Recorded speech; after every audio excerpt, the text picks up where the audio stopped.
अध्यक्ष महोदय, मैं आपका धन्यवाद देना चाहता हूं।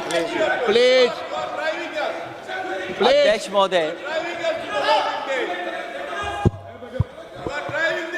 अध्यक्ष महोदय, अध्यक्ष महोदय, अध्यक्ष महोदय, मैं आपका धन्यवाद देना चाहता हूं।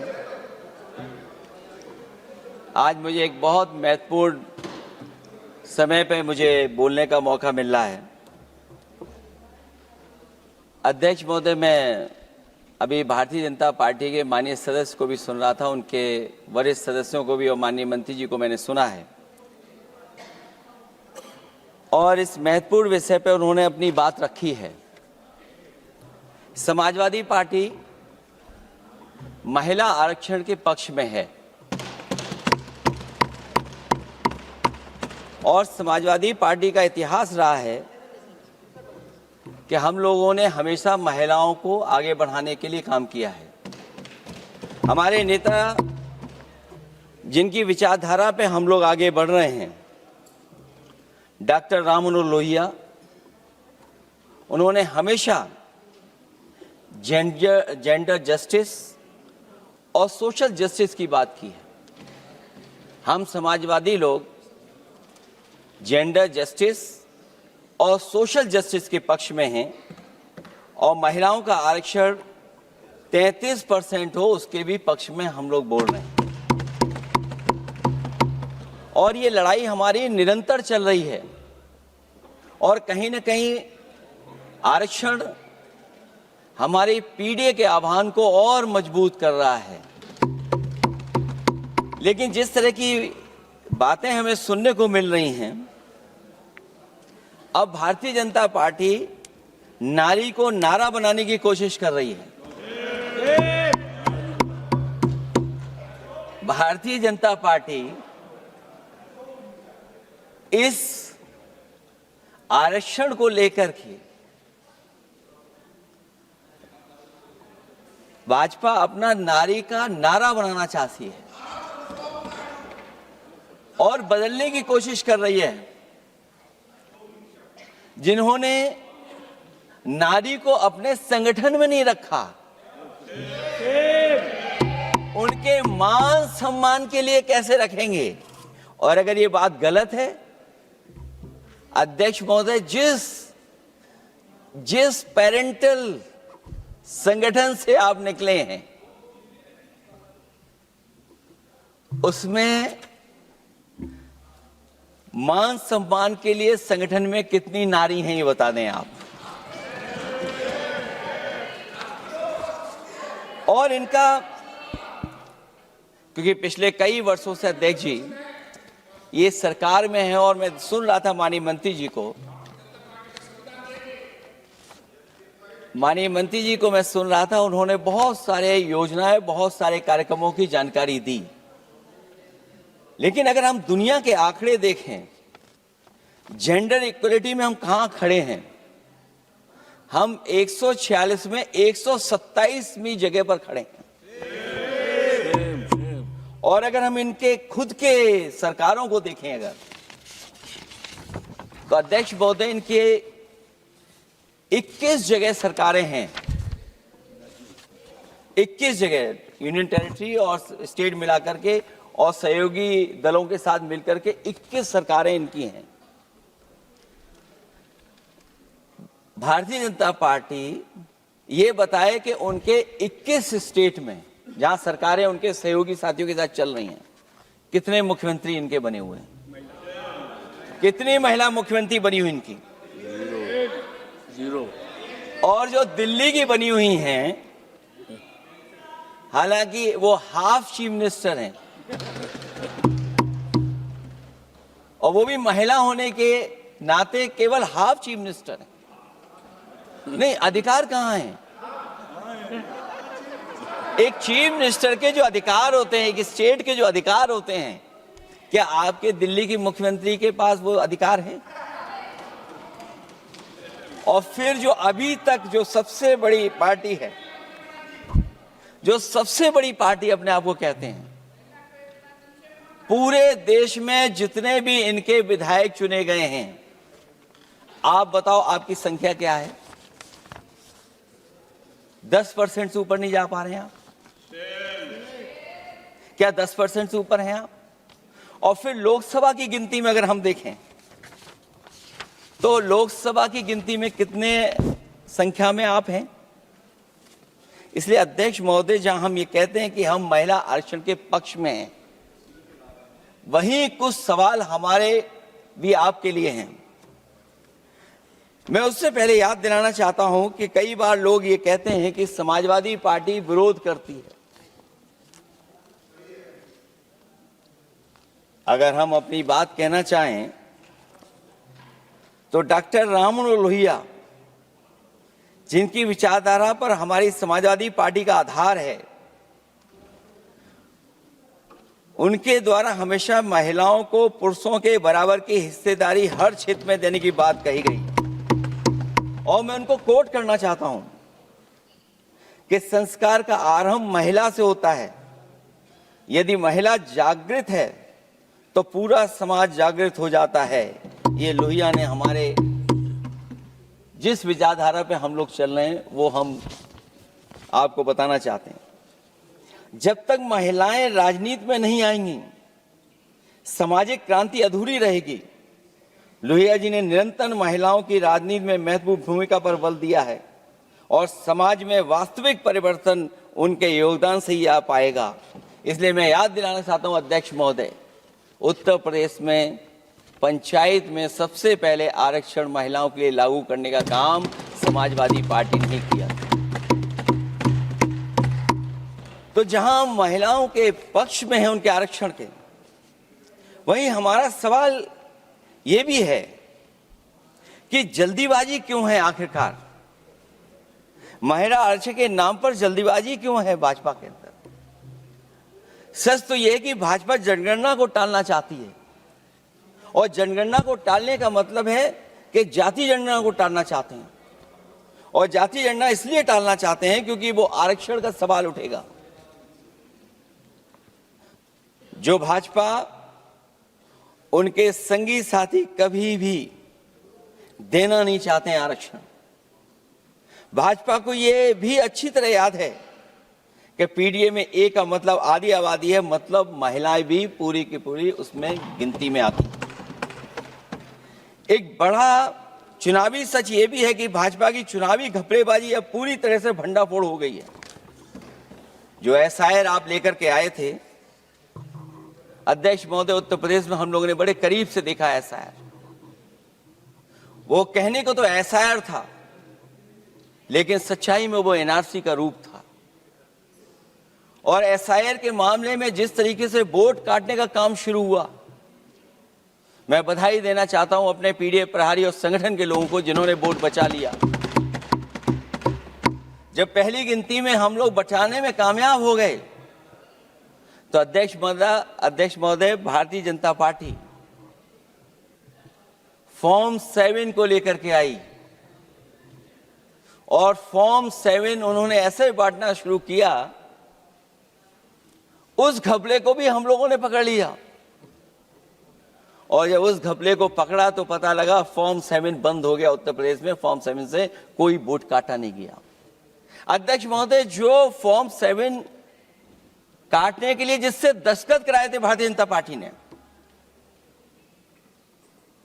उस व्यक्ति को दस्तखत करना भी नहीं आता है।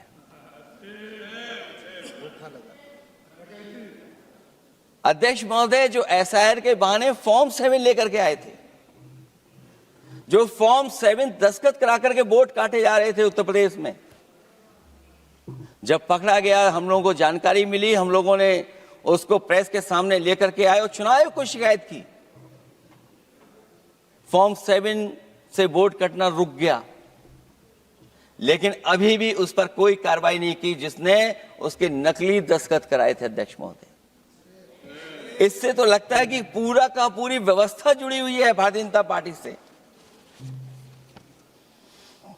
और धीरे धीरे जो भारतीय जनता पार्टी की सरकार चली है, हेरा फेरी हम लोग पकड़ लिए, भाजपा की कलई खुल गई और उसके समर्थक और वोटरों का अकाल पड़ने लगा। जब तब भाजपा निराशा के इस दौर में उभरने के लिए बिल लेकर के आ रही है।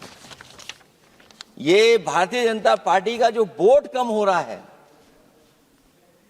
असली लक्ष्य अध्यक्ष महोदय वोट है, सत्ता में रहना है, इसलिए आरक्षण को लेकर के आए हैं।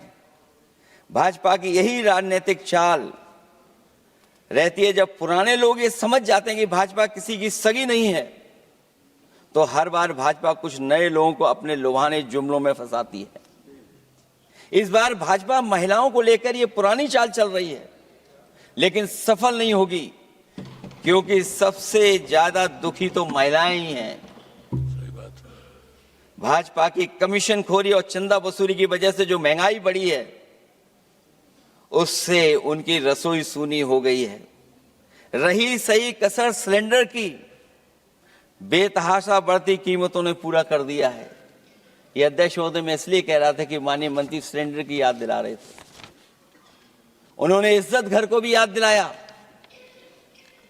जिसको कभी प्रधानमंत्री जी ने कहा कि ये इज्जत घर होंगे।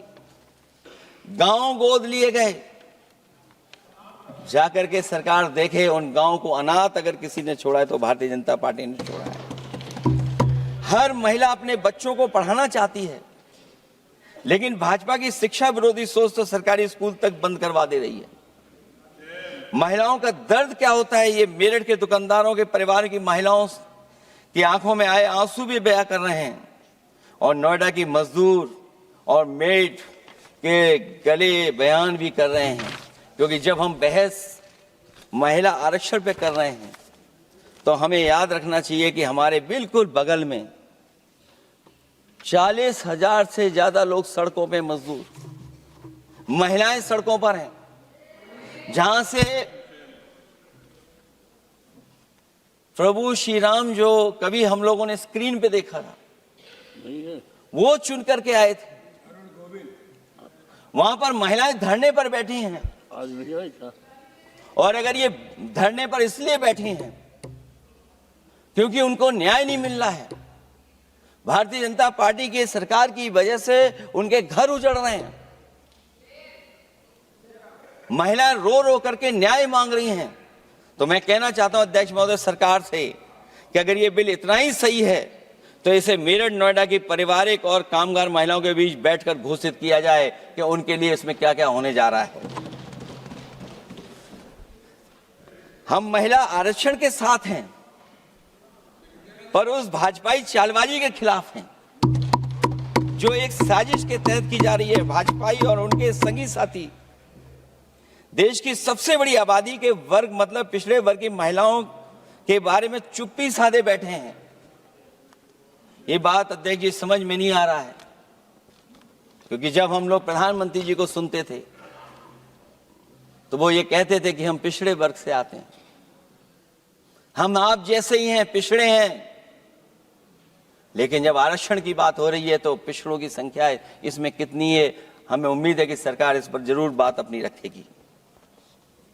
ये संशोधन के नाम पर जो जल्दीबाजी दिखा रहे हैं, दरअसल उसके पीछे भाजपाइयों की मंशा है कि जनगणना न करनी पड़े, क्योंकि अगर जनगणना करनी पड़ेगी तो जातिवार आंकड़े भी देने पड़ेंगे और जातिवार आरक्षण भी। ये भाजपा का एक बहुत बड़ा षड्यंत्र है, जिसमें जनगणना आधारित प्रसीमन को नकार कर पिछड़ों का अधिकार लूटा जा रहा है। ये लोकतंत्र के खिलाफ खुफिया लोगों की गुप्त योजना है, जो अब तक स्वीकार नहीं, जब तक प्रक्रिया के साथ हम लोग स्वीकार कभी नहीं कर सकते, जब तक इसका लागू करने का तरीका ठीक ना हो। अगर पिछड़ों की आबादी कम से कम अगर हम गिन लें कि 70%, 80% से ज्यादा है, अध्यक्ष महोदय अगर हम उनको 66% मान लें, तो इनकी आबादी कम से कम पिछड़ों की 33% होगी, आधी आबादी की जनसंख्या, जिनके हक की बात तो है ही नहीं इसके अंदर। इसका मतलब यह हुआ कि पिछड़े वर्ग की 33% महिलाएं, उनको हक देना नहीं चाहते ये लोग, हक उनका छीनना चाहते हैं। और फिर जो डिलिमिटेशन का साथ साथ लेकर के आए हैं, ये डिलिमिटेशन क्या है अध्यक्ष महोदय? ये डिलिमिटेशन है कि इलेक्टोरल मैप को बदलते हैं। हमारे पूर्व में कांग्रेस के सदस्य ने ठीक कहा है कि जब डिलिमिटेशन की बारी आई तो इन्होंने पूरी रणनीति बना करके कि किस तरीके से लोकसभाओं के क्षेत्र बनाए जाएं, क्षेत्र कैसे बने जिससे कि उन्हीं को पॉलिटिकल लाभ मिले, वो हम लोगों ने आसाम में भी देखा और जम्मू कश्मीर में भी देखा है। इसलिए हम चाहते हैं कि पहले जनगणना हो और जनगणना जब आंकड़े सही आ जाएंगे अध्यक्ष महोदय, तब जाकर के डिलिमिटेशन ठीक होगा। और अगर आंकड़े ही ठीक नहीं हैं तो फिर आरक्षण कैसे ठीक होगा? क्योंकि आरक्षण का आधार ही हमारा जनसंख्या पर है। कहीं ऐसा तो नहीं कि आधी आबादी में ये मुस्लिम को भी ना गिनते हो, मुस्लिम महिलाओं को। इसलिए हमारी मांग होगी कि आधी आबादी में पिछड़े और मुस्लिम महिलाओं को भी जोड़ करके इस आरक्षण को पूरा किया जाए। एक जो हमें आशंका है कि जब आरक्षण होगा और डिलिमिटेशन होगा और जब संख्या बढ़ेगी तो उत्तर प्रदेश की संख्या विधानसभा की 500 से ऊपर होने जा रही है। और अगर 500 से ज्यादा होने जा रही है तो उसमें सरकार क्या विचार कर रही है? कहीं कोई ऐसा षड्यंत्र तो नहीं है जो हम महिला आरक्षण के बहाने उस षड्यंत्र को छिपा करके आगे बढ़ रहे हों? क्योंकि उत्तर प्रदेश में 120 सीटें तो लोकसभा की होने जा रही हैं और विधानसभा की सीटें तो अगर 600 हो रही हैं, अगर 600 हो रही हैं तो कहीं ऐसा तो नहीं अध्यक्ष महोदय उसमें भी कोई साजिश षड्यंत्र हो? जो षड्यंत्र हम लोगों को समझ में नहीं आ रहा हो। और अगर षड्यंत्र रहेगा तो जैसे अयोध्या हारे आप, एक बार फिर उत्तर प्रदेश आप हार जाएंगे।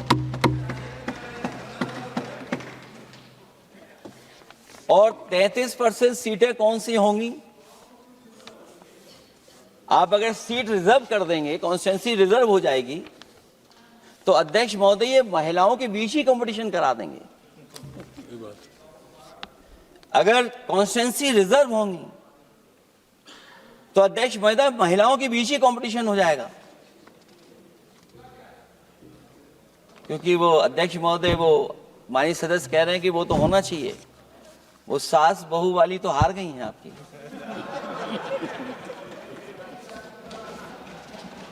तो अगर पार्टी को ये मौका मिलेगा तो न केवल कंपटीशन से हम बच सकते हैं बल्कि संख्या महिलाओं की लड़ने की ज्यादा होगी।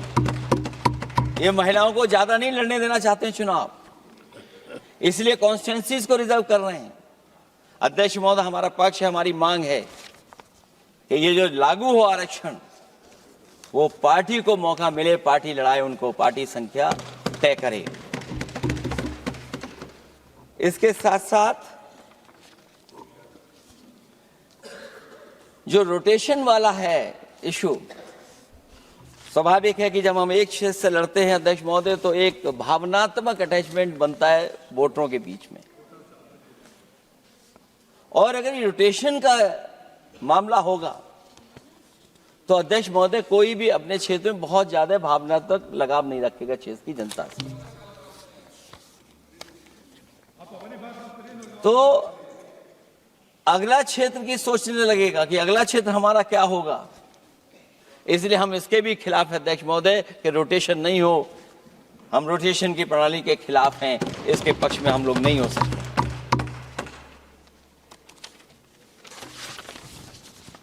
इसलिए अध्यक्ष महोदय हमारी मांग होगी कि पहले सेंसस कराए, जनगणना कराई जाए। और अगर ये जनगणना नहीं कर रहे हैं तो इसका मतलब धोखा दे रहे हैं। क्योंकि पुराने बिल में जो हम लोगों ने बात देखी और रखी थी उस समय वो यही था कि जनगणना करा करके महिला आरक्षण बिल आएगा।